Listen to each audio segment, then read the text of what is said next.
ऋग्वेद की सबसे शक्तिशाली कहानियों में से एक ऐसे दैत्य की कहानी है जिसने दुनिया का सारा पानी ही चुरा लिया था। जी हाँ, तो आज हम बात करेंगे इंद्र और उसी जल के दैत्य की।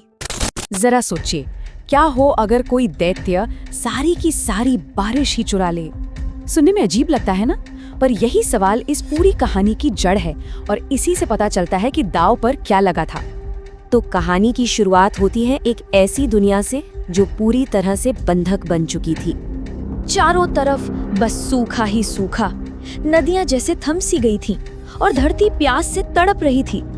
लोगों और जानवरों की क्या हालत होगी, उनकी बेबसी हर गुजरते दिन के साथ बढ़ती जा रही थी। ये सिर्फ पानी की कमी नहीं थी, नहीं, ये तो जिंदगी का ही रुक जाना था। तो सवाल ये है कि इस भयानक सूखे के पीछे आखिर था कौन। चलिए अब मिलते हैं इस कहानी के विलेन से। इसका नाम था वृत्र। कुछ लोग इसे अही भी कहते हैं। ये एक बहुत ही विशाल सर्प जैसा असुर था और प्राचीन भारत आर्य कथाओं के हिसाब से वृत्र ही वो शक्ति थी जिसने सारी नदियों को अपनी कैद में कर रखा था।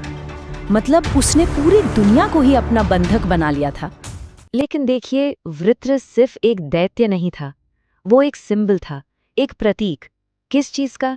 सूखे का, लालच का और ठहराव का।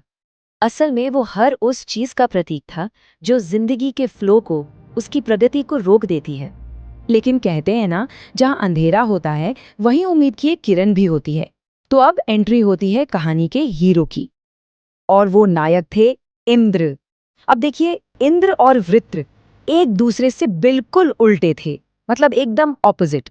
जहां वृत्र था अव्यवस्था और ठहराव, वहीं इंद्र थे व्यवस्था और एक्शन के देवता। एक ने पानी को कैद किया तो दूसरा उसे आजाद कराने आया था। और इंद्र का सबसे बड़ा हथियार वो था वज्र, मतलब बिजली का बना एक इतना पावरफुल अस्त्र कि वो पहाड़ों तक को चकनाचूर कर सकता था। ये तूफान और बारिश लाने वाले देवता का एक अचूक हथियार था। तो अब आता है कहानी का वो मोमेंट जब अच्छाई और बुराई आमने सामने खड़ी थी। तो सीन कुछ ऐसा था, वृत्र ने पूरी दुनिया की सांसें रोक रखी थी और तभी गरजते बादलों के बीच से आए इंद्र, हाथ में अपना वज्र लिए। फिर क्या था, दोनों के बीच एक जबरदस्त भयानक युद्ध छिड़ गया और आखिर में इंद्र के वज्र ने वृत्र को मार गिराया। और जैसे ही वो दैत्य जमीन पर गिरा, वो सारा कैद किया हुआ पानी आजाद हो गया, नदियां फिर से बहने लगी। तो ये सिर्फ एक लड़ाई की पुरानी कहानी है? नहीं, बिल्कुल नहीं। इसका एक बहुत गहरा मतलब है जो आज भी उतना ही रेलेवेंट है।